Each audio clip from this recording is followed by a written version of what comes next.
Welcome to Cartoonist Kayfabe. My name is Ed Piskor. I'm Jim Rugg. And today we're going to take a look at the Joe Kubert School of Cartoon and Graphic Art catalog. That was for the 1990 students, man. This 1993 catalog was still used in 1999 whenever I submitted. I had a copy of it. You know, I wrote for information on this school. And I'm going to show off my portfolio that got me entry into the school. But first, I want to let you guys know that Jimmy and I are starting a new Cartoonist Kayfabe tradition that we're calling Christmas in July. Comic book Christmas in July. And the idea is that we want the makers out there who have comp copies of their work sitting around, and we want the Kayfabe audience out there who have doubles of their comics sitting around. Go to your free little library in your neighborhood, in your city, travel around a little bit on the last Saturday of July, and fill those suckers up with comics, man. We need to generate new comic book readers, and it's not like a little shorty's going to be able to go to the Piggly Wiggly to go find an issue of Spider-Man just randomly. So we have to do what we can to put those comics out there. Also, we encourage you to like, follow, and subscribe to the YouTube channel. Hit that bell so that we can notify you when new videos are available. And that will give you first dibs on a lot of the stuff that we talk about. Though I would like to see if this is going for anything on the aftermarkets of eBay and Amazon. That has me curious now. You watch these videos to the very end. That will push our video content out to other comic book loving YouTube viewers, and just helps us grow our channel numbers. And we're looking to get 6.3 million subscribers. But you could tell that we're only a percentage point of the way there. Jimmy, you ready to do this, man? Let's crack open this this catalog. There it is right there, the close-up. Tor, Joe Kubert's famous character, but of course, you know, we called him Torzan because we did. Because we were, you know, jerky little assholes as kids. And it was he drew some Tarzan. He did, but his little squee, that's a Tor character. Ubiquitous ad. Yes. In Marvel Comics for quite a while, and one of the things that made me feel so happy and very honored, and it was a full circle experience, was I think it was the first issue of X-Men Grand Design for Marvel had a Kubert School ad, and then you had your list of alumni, and Eddie P's name is in that motherfucker, man. Wow. I like that. That's cool. You know? I this drawing is incredible, I think, like as a cover, really striking and really bold to go with something like this kind of, because it's abstract. Damn near Munoz. But man, I'm looking at it now and I'm seeing like the wave and the lines and seeing like Charles Schultz lines. Sure. It's really wild. Yeah, and it's funny because like what's making that Charles Schultz line is literally just the texture and the fiber of the paper at that level, because that's a small drawing, man. So let's take a look at some of our alumni, some of our classes and stuff. Love this two-color printing inside too. Very striking. Yeah, man. Showing off that they have all their accreditation and stuff like that. You're going to get a diploma. Something my parents were concerned about. Want to see that? Yeah, but you're not getting any Masters of Fine Arts or anything like that, man. You're getting a diploma. It's a trade school. That's an interesting thing too. Like, talk about a different era, because it was a trade. This was a commercial art. Yeah. At least that's the approach of the school. If you take a look back here, man, you get to see some of the original art that Joe owns, man. He's got some daily strips. That looks like a Joe Kubert drawing, so that might be Green Berets. But looking at that, I can't quite tell. There would be Joe Kubert covers all over the school, but he was also a big devotee of newspaper strips like the guys of his day would be. So I got to see Hal Foster's. I got to see Winsor McKay's. He had some shit, man. This dude right here, Brandon Vietti, also a ubiquitous ad at a certain point in 1990s comics, because he was the winner of the very first Marvel Scholarship, of which I think there was one Marvel Scholarship to the Kubert School, and Vietti was the guy who got it. Now, like when I was in like 4th grade or something, that was fourth grade is when those ads really started showing up in the Marvel Comics, around that X-Men 1, Spider-Man 1, X-Force 1 era. And I would kind of just dismiss it, just like, oh, it's the ads, I got to get back to the comic. But just one day I remember looking at it and just saying, like, Mom, is this like you send away for a book and it's like a how-to book? She goes, no, that's a school. That's a school that you could go to. From that point forward, my goal was to get to be good enough to go there. I would read every interview with every creator mentioned, in Comics Journal or otherwise. I got the Bassett issue of Comics Journal. I got the Truman issue of Comics Journal. Just reading about their experiences there and stuff. And I knew that like my art was rough, and I had nobody to spitball or learn from here in Homestead, Pennsylvania. And I knew that I wasn't going to be a 20-year-old phenom at Marvel Comics. I need to figure some stuff out, and it was my goal to have the opportunity to get here. Cartoonist Kayfabe is brought to you by the comics that Ed Piskor and I make. Out now in comic shops everywhere. Red Room Trigger Warnings, the second season of Red Room. But fear not if you missed that first book. One, it's available in trade paperback wherever books are sold. But all Red Room comics and books are self-contained stories. So pick up whichever issue you happen to come across. 4 issues of Trigger Warnings will be out and to make up this second season.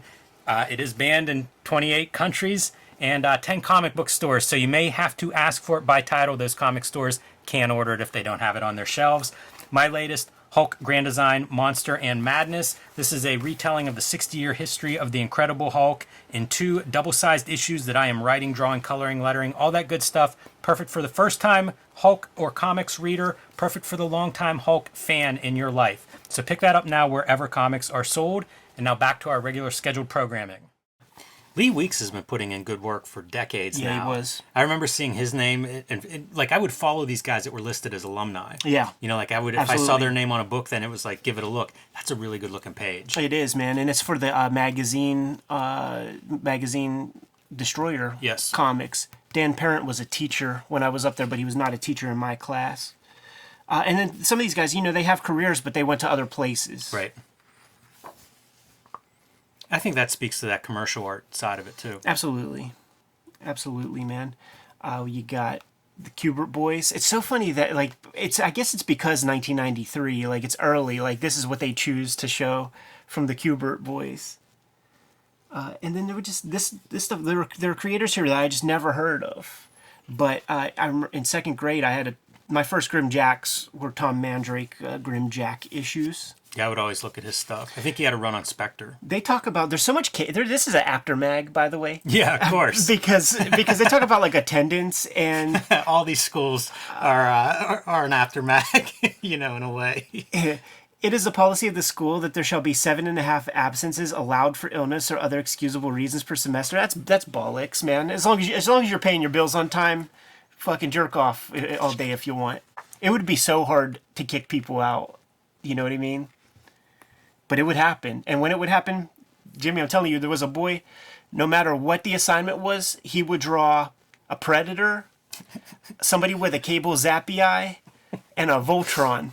And that same boy drew Clouds Behind the Sun in an assignment, Jimmy.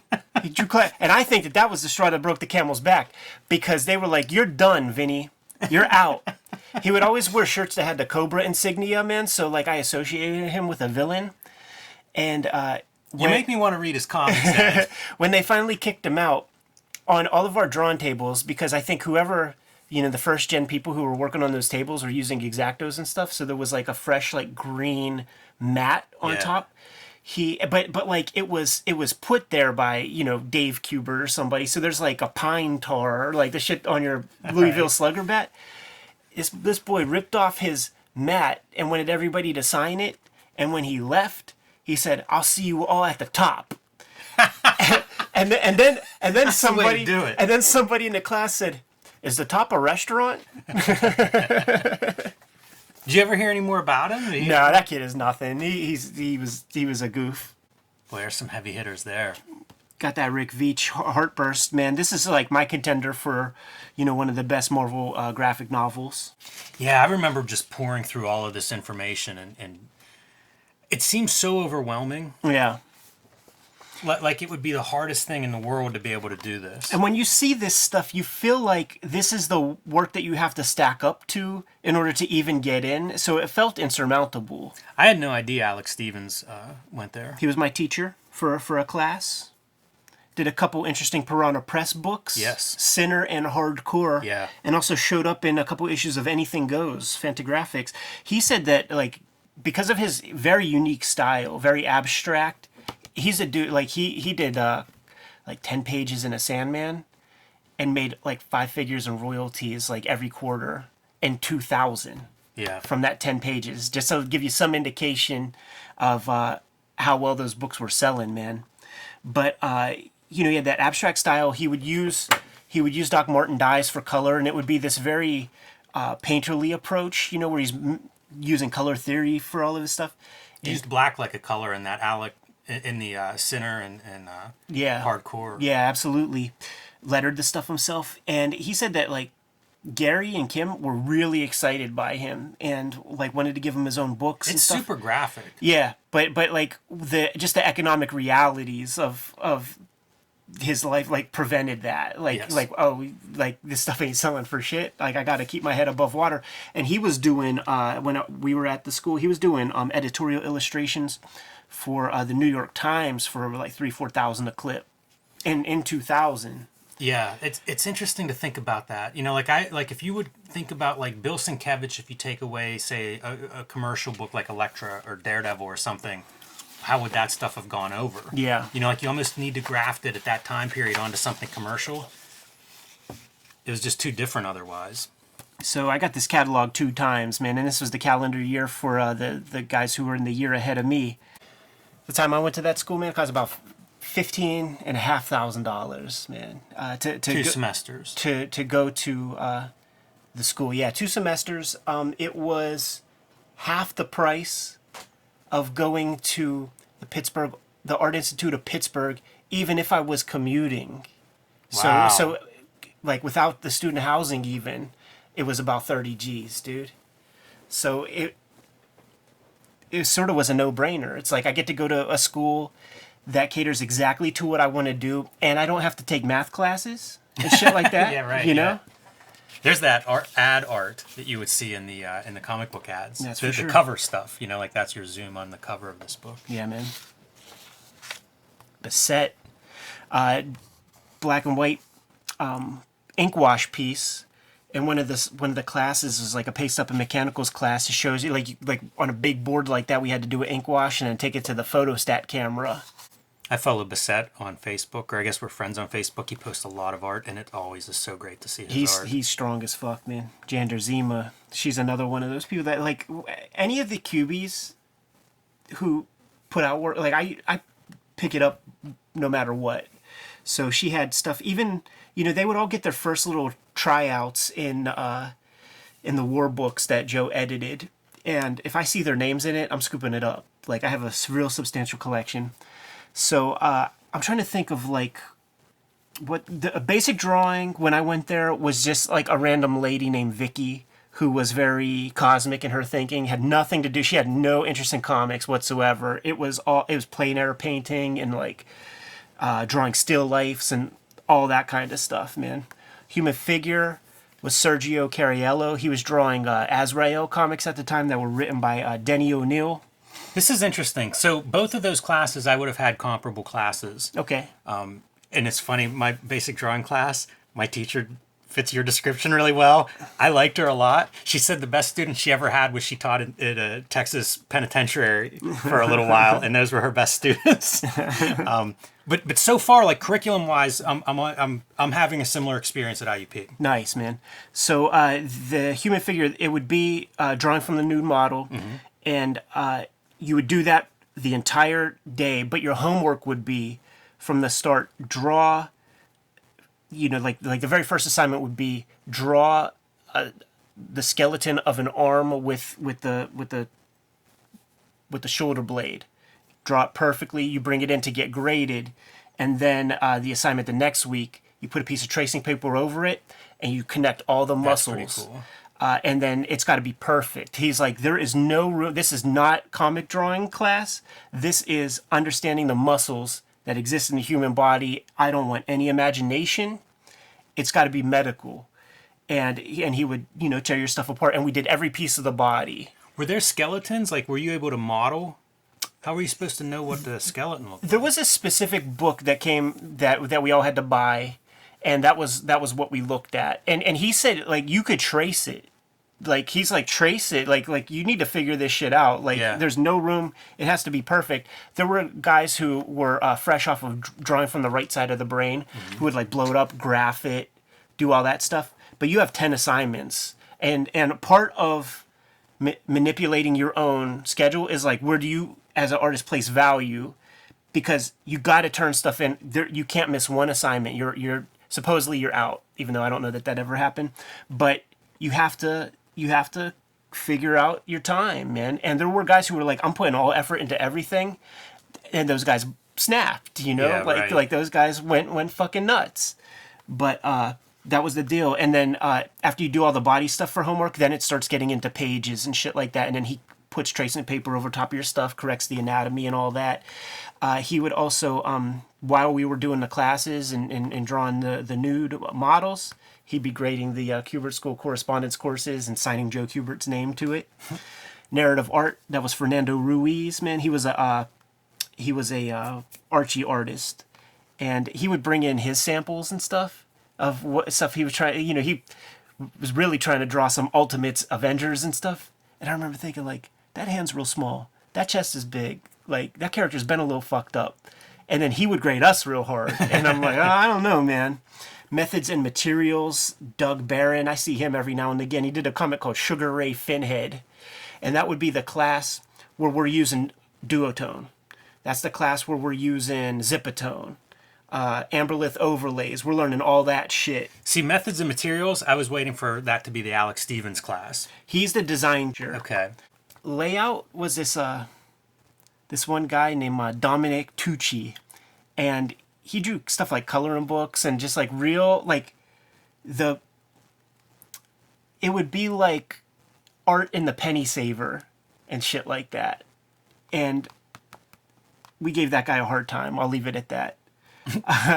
The design class, Alex Stevens, he's that guy we were talking about earlier who did Hardcore and Sinner.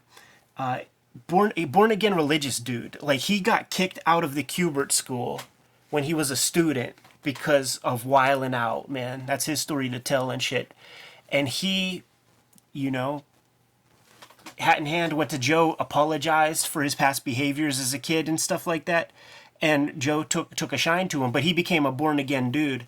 And he has like a lot of ethics about violence and that kind of thing, because this dude was drawing Spider-Mans and shit on the chalkboard, like, and just twisting up that figure so beautifully. He could draw in that house style, that dynamic, how to draw comics the Marvel way, Buscema type style. That's not his bag, you know? Like, he goes abstract.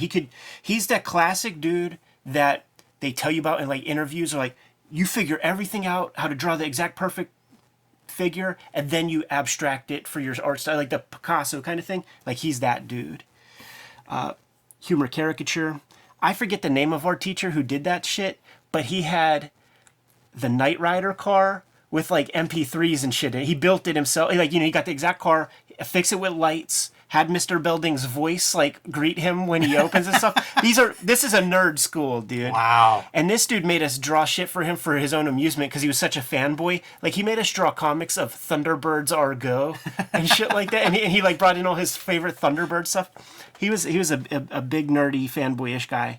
Lettering was split between Hi Eisman, who was the guy who was teaching her from day one, and Phil Felix was our teacher for homeroom C and D. Hi Eisman taught A and B. I always remember Steve Lieber writing online like a lettering guide. Yeah. And, I mean, you know, he's another alumni there. Yeah, absolutely. And so I assume he's relaying what he learned there, and it was informative to me. It was fascinating stuff, dude. The assignment, and you know, this is an assignment that got refined over 20 years. So Hi Eisman like laid out all these lessons, and it would be like, take this graph paper, you know, draw a T, draw an L, like fitting into the box, and just draw that. Just get familiar with those marks, fill up the graph paper, and then the next week it's like, draw these two letters, and just getting that repetitive stroke. Then it was like, lay out a full piece of bond paper, 11 by 14, with the Ames guide, and go to town, man. And it better all, like, I'm gonna hold it as far away from my face as I can. I'm gonna soften the focus on my eyes, and if there's any extra dark spots, every one of those you're getting knocked down a grade, like a half a grade. Yeah, consistency. So it's A plus to A minus to B plus. You know, it needs to be mechanical almost, man. Yeah, I've seen like sign painter documentaries, and that's what you'll see them in training. just painting, it's a handful of marks that are going to be made. So you're doing hundreds of the same mark over and over and over. Yeah. Pace ups and mechanicals. I think this is actually the Doug Barron thing. This methods and materials, I'm getting those confused. You know what? Maybe layout was not in the class, like when I was there. Maybe this has been taken out. And then introduction into animation. I still have a VHS tape of about a minute and a half worth of stuff that I did there. You had to draw a walk cycle. You had to animate an inanimate object. You had to pick an inanimate object and give it life. And you had to do like a hand exercise. Like with a hand grabs a brick, he says. And then whatever happens, happens. Wow. And I had it press a button, a saw comes out, chops all the fingers off, and then goes back into the machine. That sounds like a Red Room preview. Yeah, so that's... They had... Was animation a separate track? Is that how... It was. Yeah, everybody gets it the first year, and then he has to co-sign you. But the kayfabe of the school was like... He was really pushing, and it's like... That's because if nobody goes into animation, you ain't teaching nobody next year. He was pushy. He was a pushy dude. Oh, your animation's looking really great. You should really do it next year. Yeah, I bet. That feels like an expensive one. Like back in the day, you'd have cameras and stuff. Yeah, that were very expensive in the size of a room, and and you needed students. If you're going to pay for that. Yeah, they were their own. It's so funny, just the tribalism there, because the second year kids shit on the first and all that, and then like the animation kids were like the school band. So like there was like the regular comic kids, and then the animation kids were just these knuckleheads, off in the Island of Misfit Toys. So I have no idea about the second and third year, man. But we could look at a Ron Wagner painting. We know him from artwork. Yeah, I love this from Ron pen Wagner and illustration. I think the deal was you have to agree. Like at this time, you had to agree to like give them a page of your art or something to like keep it in like the student thing. But that didn't happen when we were there. I was always dreading it. I was like, I don't want to give them my stuff, man. I don't want them to have any of my stuff. I want to keep my art. More Tom Mandrake. I remember getting airbrush magazines, and this process is so fucking complicated with just all this mask and frisk it and shit. It just seems so unfun. Yeah, that's one of those arts that I don't know who does airbrushing at this point to this level. Right. Yeah, Pennington. Probably nobody under 40. Pennington will go on and be like in a McFarlane stable. I feel like he does like McFarlane inks, or like he inked Greg Capullo on that Angela. I think. Tom Yates. I don't even know. This dude is doing his like best Carl Barks. Yeah, a few of those like that caricaturist is somebody I don't recognize. No. It might be huge, but Yeah. it's just outside of my body of knowledge. Bart Sears showing up a couple of times. Dave Dorman, that's a name I didn't realize. I think he might have like come and gone real quick, man. So of course this is the sort of mag that you send away for. This is the catalog. Yeah, I bet a lot of people watching this our age. I bet they sent out a lot of these catalogs. So then what happens is in the body of this thing, it sort of lays out like what they want to see. About 15 pages worth of stuff, a little bit of color, sequential pages of comic book storytelling, throw in a pinup or two, but it can't be that much. And my entire young life from, say, 4th grade to 12th grade was just a series of me regenerating the 15 pages of like, interesting. So like I had a running tally of my best 15 pages, and then things would get replaced when I would draw something fresh, man. So I brought the portfolio. That's what everybody's here for. All right, Jimmy. So starting off, man, we'll call it a pinup. Got hold of that rapidograph set that has like all the different tips. So I thought that I was a big willy, and also got into Crumb and got some of those Fantagraphics Crumb sketchbooks. So I was into just trying to draw from life in a way, man. So I think this came out that same year that I drew this thing, man. Coop did the cover, had a VHS tape that came with it, this book. And here's the photograph that I drew from. One of the lessons that they taught us up at the school was like, when you draw something, like have it at the same scale that you're drawing it. It's Sure. It's that's how you could grid it off and stuff like that. So, but yeah, this is the image that I used. The line work's really interesting there. Like you talk about the rapidographs, but it's really strong line work. This is at So you're like 17, 18, 16, something like that? yeah, 16. Graduate when I'm 17 in 2000. But it's definitely when you start to play with those lines, and then the drawings get away from you. Yes. You know, like, so that's the era that I'm in here, man, where like the drawings are getting away from me. And like I'm still in that mindset of like put so much line down and just try to save it. Also, I learned the lesson drawing these things that like if you're going to use this kind of stuff, like you can't have 100% black. Interesting lesson. Some of this stuff's really tight. Like I feel like that sleeve is really well done. You talk about getting away from you. Yeah. Some places it really works. Yeah. This is the getting away from you section. The photos that I drew from these things are so small. Yeah. Like this thing is so tiny that I drew from. This thing is so small. You know what? That's a there's a lesson there for using photo reference that you don't want to look like it's overly photo referenced. Is limit the detail of the thing you're referencing where you've got to put your hand on it then. I showed off some of these comic pages in previous episodes, but this is my portfolio. This is like 4 pages of a Batman comic. So you got to start off with the splash. Boy, that yellowed Blue Line Pro paper. If you'd have inked on top of this, you'd have got another lesson. That's goddamn right, man. This paper feels plastic. I had paper like this stuff, and it's not my favorite. You send in your portfolio, and this guy Mike Chen calls you up and kind of critiques it and tries to figure out like where the heck your head is and what you're about. So, do you remember your impression of that critique? Did it seem positive? I was scared to death. Yeah. And ultimately he's like, like I think I see potential. Like there's a lot of work that needs to be done. He's sussing you out a little bit, man. Like, are you willing to put in that effort? Yada yada. I kind of like looking at these pages and then thinking of like artist editions that we look at, so it's comparable in size, right? And we call out patterns and things in those, and it's like, oh yeah, do you need like an extreme close up in these pages? Just like not interested in drawing a fucking Batmobile car. There's too much stuff to learn to draw. Yeah. At that age, like you have to learn to draw everything, and it's just that process can only happen so quickly. Yeah. And it is drawing a bad panel where you go, oh, you know what, I do got to figure that out. If I'm going to draw Batman, I got to get this car part right. Just drawing a single Spidey page that's supposed to be the Hulk. I stole that, and I fully admit to stealing that from a Gary Frank issue, because to this day, I still, like, on an angle like this, I don't know how much of the front and how much of the back you're supposed to show. I have no idea. Where are you getting plots for these? You making those up, or is just that making something you these found, up. like, in Wizard? These came from an art teacher here in town who wrote a big script, and Got it. like I used his stuff. I just made that. This is nothing.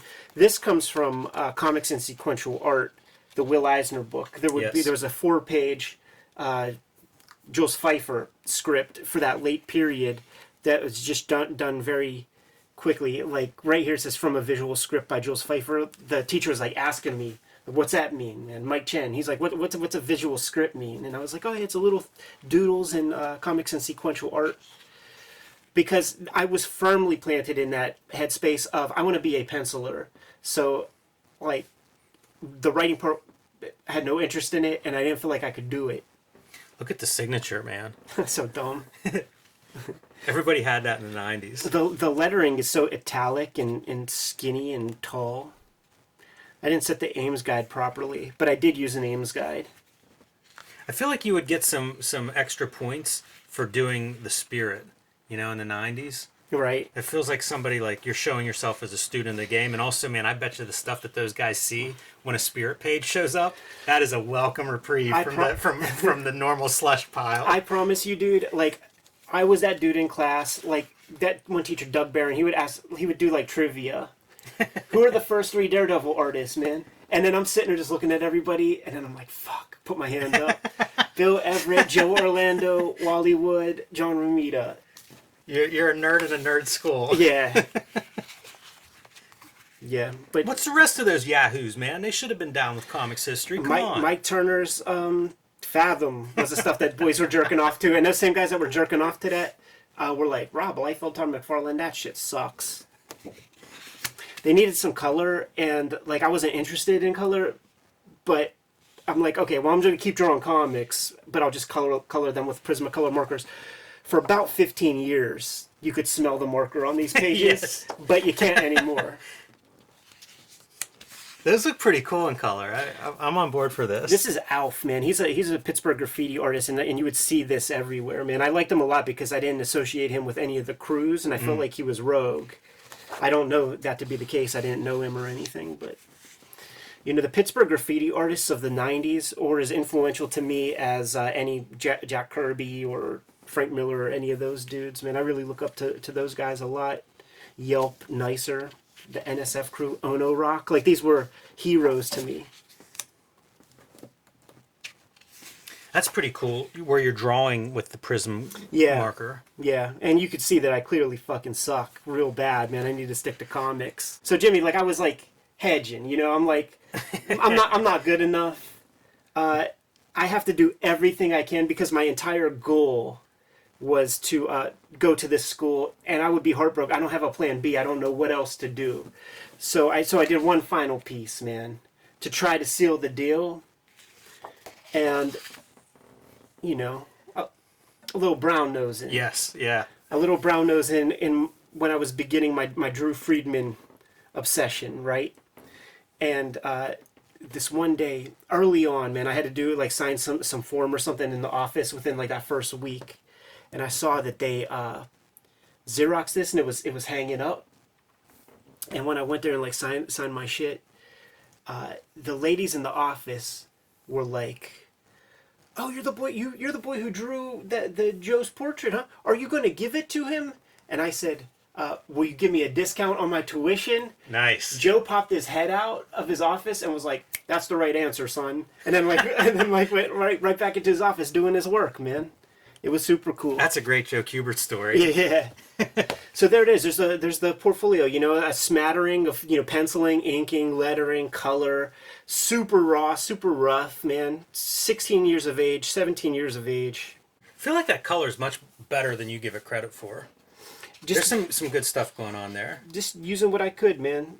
Like trying to figure shit out, and in desperate need of a little bit of instruction. I talk smack on the experience a lot, and mostly it's because it was a transitional period where they just were slow to move to digital, and it just felt like they wanted us to pay $30,000 before we could start to learn the stuff that we could apply to our practice professionally immediately. Like they were stunting our professional start by holding off until the third year for that, and I couldn't accept it, and grew very fast while out there, learned a lot while out there, and I was working in professional comics while my schoolmates were still, they didn't graduate yet, which was a goal, like they would call me every now and then and having a lot of fun, and I'm like, I'm gonna burn you guys, man. Like I'm gonna get paid. I'm gonna start getting paid.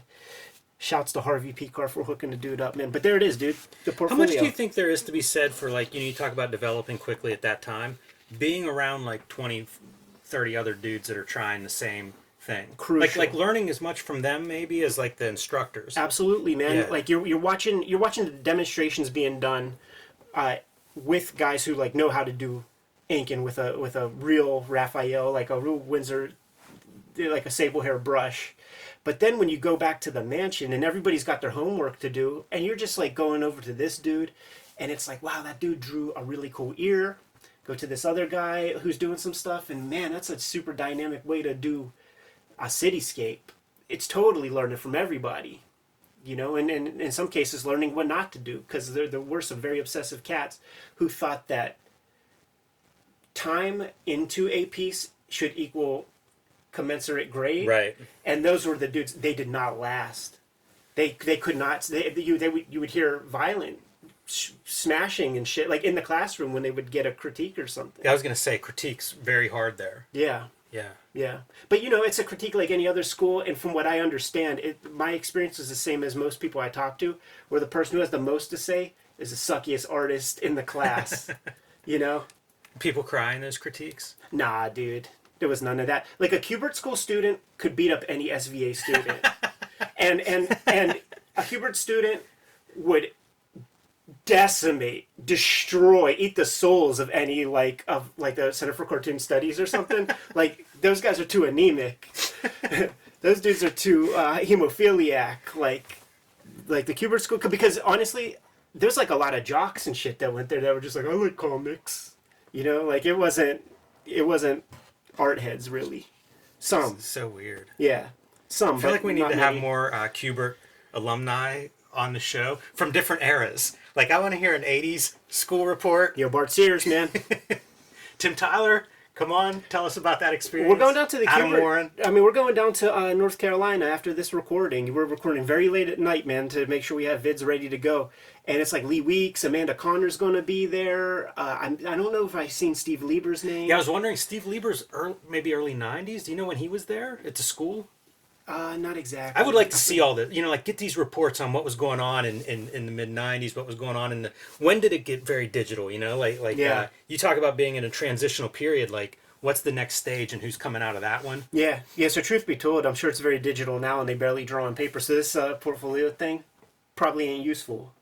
Yeah, I'm sure it's very different. Yes. I'm sure they're submitting everything digitally now. Yeah, that's for sure, man.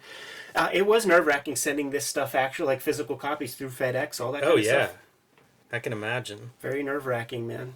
That thing gets lost in the mail. You don't get to go to art school. That was the thought on my mind until they gave me that call. Good to go? Yes. Kayfabers. Comic Book Christmas in July is coming up the last Saturday in July. Go to the free little libraries in your local towns and drop some comics in that thing so that new people can discover this great medium of ours. Also want you to like, follow, and subscribe to the YouTube channel. Hit the bell so that we can notify you when new vids are available. What's out there, Jimmy? Hulk Grand Design Monster and Hulk Grand Design Madness are in comic shops now. While supplies last, it's a retelling of the 60-year history of the Incredible Hulk. I'm writing, drawing, coloring, lettering it the Grand Design way. Also join me on patreon.com/JimRugg where you can see more of my comics art. You can download some of my out-of-print zines and mini comics there. Red Room Trigger Warnings, issue 1, 2, 3, and 4 are in stores right now. Murder on the Dark Web for Fun and Profit is the name of the game. Every issue completely self-contained. See an issue, scoop it up, give another one a sample if you dig it. Banned in 28 countries, banned in more than 10 comic shops. If you don't see the comic in your local shop, hit up the link tree in the description below this video. You could get it directly from Fantagraphics. Hit up my Patreon. You can read the comics right now today. $3 for the archive there. What else do we have out there, Jimmy? You can subscribe to the Cartoonist Kayfabe newsletter at the links below this video. You can also find Cartoonist Kayfabe t-shirts and merchandise at the links below this video. Another great way to support the Cartoonist Kayfabe channel. Given those marching orders will be on our way. Make more comics.